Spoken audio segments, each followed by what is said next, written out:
নমস্তে ভাই। নমস্কার দর্শক বন্ধুগণ, আমরা আজকের দিনে একটা গুরুত্বপূর্ণ ভিডিও নিয়ে আপনাদের সঙ্গে আলোচনা করব কি ধনু রাশির জাতক-জাতিকাদের জন্য জানুয়ারি মাসে আপনার জীবনে কি ঘটনা ঘটতে চলেছে, কি মারাত্মক শুভ ঘটনাগুলো আপনার জীবনে ঘটে যেতে পারে, কি বিষয়ে আপনাকে খুব সাবধানতা অবলম্বন করতে হবে, প্রত্যেকটা বিষয় আমরা আলোচনা করব। বেশ কয়েকটা ব্যাপারে আপনাকে বিশেষ গুরুত্ব রাখতে হবে এই মাসে, তো সেটা আপনাকে অবশ্যই জানতে হবে, তবে কি আপনি বিষয়টাকে খুব ভালোভাবে ম্যানেজ করতে পারবেন।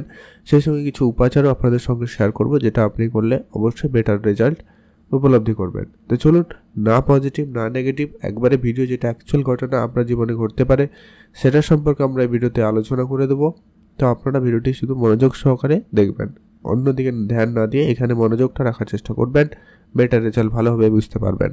তো চলুন আলোচনায় পর্বে যাওয়া যাক। ধনু রাশি, রাশিচক্রের নবম রাশি ধনু রাশি। আপনার রাশির অধিপতি হচ্ছে স্বয়ং বৃহস্পতিদেব। এই মুহূর্তে বৃহস্পতিদেবের উপস্থিতি ষষ্ঠ ঘরে আপনার রাশি থেকে, যেটা কিন্তু খুব ভালো ঘর হিসাবে ধরা হয় না। যদিও বা বৃহস্পতি সর্বক্ষেত্রে সুখ এবং শুভ গ্রহ হিসাবে ধরা হয়েছে, তবে ষষ্ঠ ঘরে এখানে একটু আপনাকে যে নেগেটিভ প্রভাবগুলো রয়েছে সেগুলো একটু বিশেষ ধ্যান রাখতে হবে। কারণ আপনার মঙ্গল নিচ অবস্থা রয়েছে, বুধের মাসের শুরু পর্যন্ত তো একটুখানি নেগেটিভ প্রভাবে রয়েছে, যার কারণে আপনি আপনার হেলথে বিশেষ ধ্যান রাখবেন। এটা আপনার জন্য প্রথম বিষয় রয়েছে যে কি আপনি আপনার স্বাস্থ্যের ব্যাপারে খুবই বুঝে চলবেন, খাওয়া দাওয়াতে বিশেষ ধ্যান রাখবেন, আপনি শরীরচর্চায় গুরুত্ব রাখুন। আপনাদের পেট রিলেটেড সমস্যা, লিভার জনিত সমস্যা বা ডাইজেশন সমস্যা, স্কিন রিলেটেড সমস্যা, এইরকম কিছু সমস্যার ভোগান্তি আপনাকে দিয়ে দিতে পারে। তো এটা একটু আপনাকে বিশেষ ধ্যান রাখে চলতে হবে। সেটা ডিপেন্ড করছে আপনার জন্মছকে কতটা কি রয়েছে।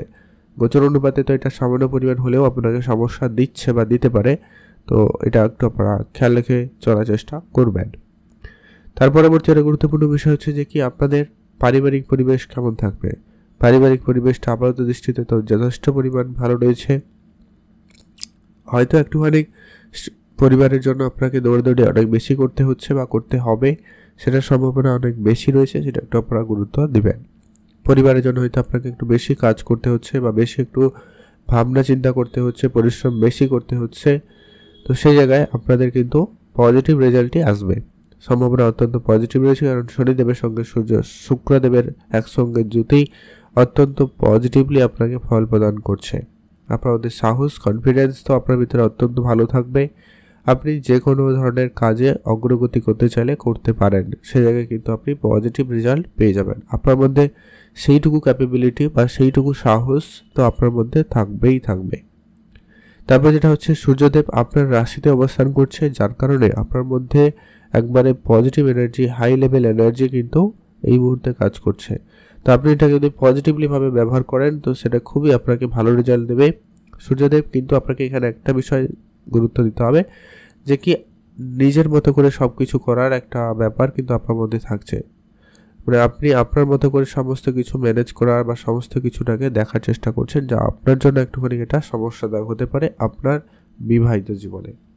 হয়তো এটা আপনারা অলরেডি উপলব্ধিও করেছেন, তবে খুব শীঘ্রই সেটা পজিটিভে পরিবর্তন হবে। কারণ বুধের গোচর হয়ে যাবে 4 তারিখ আপনার রাশিতে, যেটা কিন্তু অত্যন্ত গুরুত্বপূর্ণ। আপনার রাশিতে বুধাদিত্য রাজযোগ তৈরি হবে, যা কিন্তু আপনার বিবাহিত জীবনকে অত্যন্ত সুন্দর এবং একটা আনন্দময় করে তুলবে এবং আপনার বিবাহিত জীবন থেকে ভালো কিছু একটা প্রাপ্তি ঘটাবে। আপনার মধ্যে কমিউনিকেশন স্কিল ভালো করবে, আপনার মধ্যে বুদ্ধিমত্তা নিয়ে আসবে, চালাক চতুরতা নিয়ে আসবে, যা কিন্তু অত্যন্ত গুরুত্বপূর্ণ প্রভাব কিন্তু ফেলতে চলেছে। সেটা আপনার ব্যবসায়িক জীবনেও প্রভাব ফেলবে, আপনার দাম্পত্য জীবনেও কিন্তু প্রভাব ফেলতে চলেছে। ব্যবসায়িক ক্ষেত্রে যাদের কোনো সমস্যা চলছিল, ব্যবসার ক্ষেত্রে অনেক বেশি খরচ বেড়ে গেছিলো, সেই জায়গায় খরচটা অনেক বেশি কন্ট্রোলে আসবে এবং এরপরে আপনাদের ইনকামের জায়গাটা অত্যন্ত পজিটিভ হবে।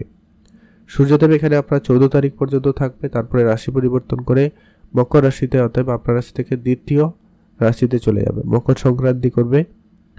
সেক্ষেত্রেও কিন্তু সূর্যদেব আপনাকে পজিটিভ রেজাল্টই প্রদান করবে, অপেক্ষাকৃত কম, মানে এই ঘরের থেকে যে পজিটিভ রেজাল্ট আপনাকে প্রদান করবে সেটা একটু কম, কারণ সেটা শত্রু রাশিতে উপস্থিত হবে, তো সেখানে একটুখানি আপনাকে গুরুত্ব দিতে হবে। তখন একটু আপনার পরিবারের দিকটা খেয়াল রাখবেন। অর্থ আপনার আসবে, ইনকাম আপনার ভালো থাকবে, সেটা নিয়ে কোনো কথা নেই, ইনকাম আপনার হবে, কোনো না কোনো দিক দিয়ে একটা ইনকাম আপনার কাছে চলে আসবে, সে জায়গায় কিন্তু আপনি পজিটিভ রেজাল্ট পাবেন। ব্যবসাপত্র তো ভালো যাচ্ছে বললাম, সেই সঙ্গে আপনি আপনার দাম্পত্য জীবনও সুখময় করে উঠতে পারবেন। আপনার শুধু গুরুত্ব রাখতে হবে আপনার রাহু উপস্থিত রয়েছে চতুর্থ ঘরে, অতএব আপনি কোনো যানবাহন কেনাকাটার ক্ষেত্রে আপনার মনোযোগ একটুখানি ডিস্ট্র্যাক্ট হবে। হয়তো আপনার এখনই মনে হবে কিনে ফেলি, আবার কখন মনে হবে যে কিনি না, পরে কিনবো, এরকম একটা ব্যাপার কনফিউশন আপনার মধ্যে দিবেই দিবে। রাহু এখানে অলরেডি 1 থেকে 1.5 বছর ধরে রয়েছে। আপনার এর মধ্যে এই যে প্রবণতাটা কিন্তু আপনি লক্ষ্যও করছেন হয়তো, যে হয়তো কোনো কিছু কিনবেন, গাড়ি কিনবেন, জমি জায়গা কিনবেন বা বাড়ির রেনোভেশন করবেন, এরকম কিছু এখনই ইচ্ছা হচ্ছে, আবার এখনই ভাবনা চিন্তা করছেন, যে নেগেটিভ প্রভাব হয়ে যাচ্ছে। এটার একটা সম্ভাবনা কিন্তু এখনও রয়েছে। মায়ের হেলথে এখনও গুরুত্ব রাখতে হবে, কারণ রাহু কেতুর এখনও কোনো রাশি পরিবর্তন নেই। তবে হ্যাঁ, শুক্রদেব আপনার 3য় ঘরে রয়ে কিন্তু আপনার অনেক ক্ষেত্রে উন্নতি দেবে। আপনার অনলাইন রিলেটেড কাজ যদি রয়েছে সেই জায়গায় কিন্তু আপনাকে পজিটিভ রেজাল্টই দেবে। পুরো মাস 28 জানুয়ারি শুক্রদেব রাশি পরিবর্তন করবে এবং আপনার রাশি থেকে চতুর্থ ঘরে আসবে। তার আগে পর্যন্ত তো অত্যন্ত আপনাকে সেখানে পজিটিভ রেজাল্ট দেবে, আপনার অনলাইন রিলেটেড কাজে উন্নতি দেবে। আপনি গেমিং, স্পোর্টস এই ধরনের জায়গায়ও যুক্ত রয়েছেন বা এই ধরনের কাজের সঙ্গে যুক্ত রয়েছেন, সেক্ষেত্রেও কিন্তু আপনাদের জন্য অত্যন্ত পজিটিভ রেজাল্ট প্রদান করে যাবে। এরপরে আসছে আপনাদের প্রেম পড়াশোনার বিষয়টা কেমন থাকবে, খুবই গুরুত্বপূর্ণ একটা ব্যাপার। প্রেমের জায়গাটা আপনার 5ম ঘর থেকে লক্ষ্য করা হয়। 5ম ঘরের অধিপতি মঙ্গলদেব এই মুহূর্তে নিজ অবস্থায় আপনার রাশি থেকে 8ম ঘরে বসছে। জায়গাটা খুব একটা ভালো নয়। প্রেম সম্পর্কে একটা গুরুত্ব রাখবেন, কথাবার্তায় একটু ধ্যান রাখবেন। মানে আপনি আপনার মতো করে চালাচ্ছেন, সে তার মতো করে চালানোর চেষ্টা করছে, যার কারণে কিন্তু আপনার মধ্যে কনফ্লিক্ট তৈরি হতে পারে বা থাকবে। তবে এটা বেশি দিন নয়, 21 জানুয়ারি পর্যন্ত কিন্তু থাকবে। তারপরে মঙ্গলদেব বক্রী অবস্থায় থাকার জন্য আপনার রাশি থেকে 7ম রাশিতে পৌঁছে যাবে। তখন কিন্তু আপনাকে অনেকটা বেটার রেজাল্ট দিতে পারে। হয়তো আপনার বিবাহিত জীবনে তখন একটুখানি সমস্যা আসতে পারে, বাট আপনার প্রেম সম্পর্ক উন্নতি ঘটবে। পড়াশোনার জায়গায় যদি কোনো এক্সাম বগেরা রয়েছে বা পড়াশোনার জন্য কিছু গুরুত্বপূর্ণ সিদ্ধান্ত নিতে চাইছেন, সেটা 21 জানুয়ারির পরে নেওয়ার চেষ্টা করবেন, বেটার রেজাল্ট পাবেন। তার আগে মাইন্ডে একাধিক দুশ্চিন্তা, ভুল সিদ্ধান্ত নিয়ে নেওয়ার প্রবণতা একটু বেশি রয়েছে বা বেশি থেকে যেতে পারে, খেয়াল রাখবেন।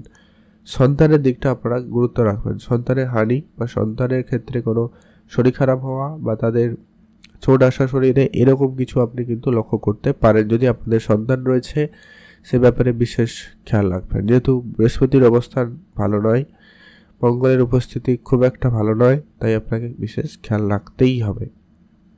এর পরবর্তী যেটা গুরুত্বপূর্ণ বিষয়, যে কি আপনাদের ভাগ্য কতটা কি সহায়তা করছে আপনাকে।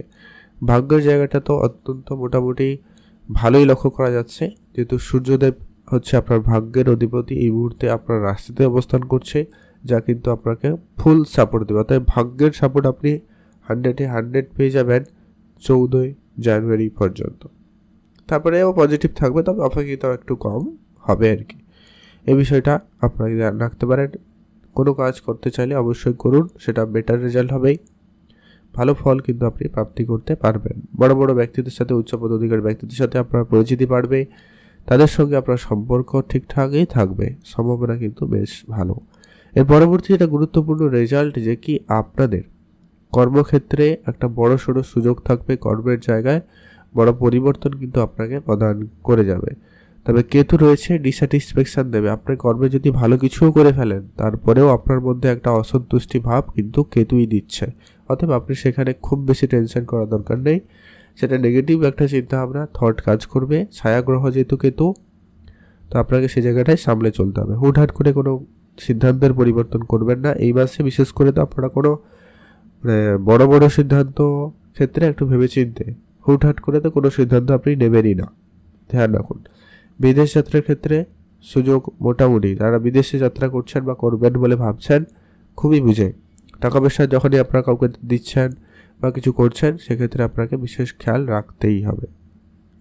এই ছিল কয়েকটা গুরুত্বপূর্ণ বিষয়। আপনাকে যে বিষয়গুলো অত্যন্ত ধ্যান রাখতে হচ্ছে, আপনার স্বাস্থ্য, আপনার বিবাহিত জীবন, প্রেম সম্পর্ক, পড়াশোনার জায়গাটা একটু বিশেষভাবে গুরুত্ব রাখতে হবে। কি কি উপাচার ফলো করবেন? প্রথমত হচ্ছে আপনার বৃহস্পতিকে ঠিক করতে আপনি অবশ্যই বৃহস্পতির মন্ত্র পাঠ করতে পারেন, বা যারা গুরুজন রয়েছেন তাদেরকে সেবা করুন, সেক্ষেত্রে আপনার বৃহস্পতি অনেক বেশি উন্নতি ঘটবে।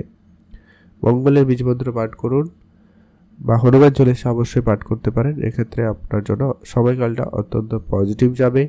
আর সূর্যদেবকে অবশ্যই অর্ঘ্য দান করে পুজো করবেন। সেক্ষেত্রে সূর্যদেব আপনার অনেক বেশি স্ট্রংলি রেজাল্ট আপনাকে প্রদান করবে। তো এই ছিল গুরুত্বপূর্ণ বিষয়। আর একটা বিষয় যে কি, আপনি যদি পারেন অবশ্যই দান ধ্যান করবেন। গরিব দুরস্থ লোকেদের আর্থিক সহায়তা করতে পারেন, বস্ত্র দিয়ে সহায়তা করতে পারেন, অন্ন দিয়ে সহায়তা করতে পারেন। আপনি যেটা পারবেন, আপনাদের যেটা সম্ভব ওইটা দিয়ে সেবা করুন, সহায়তা করুন। অবশ্যই এখানে আপনি বেটার রেজাল্ট উপলব্ধি করবেন। ভিডিও কেমন লাগলো লাইক কমেন্ট শেয়ার করে জানাতে ভুলবেন না। আপনাদের অনেক অনেক ধন্যবাদ।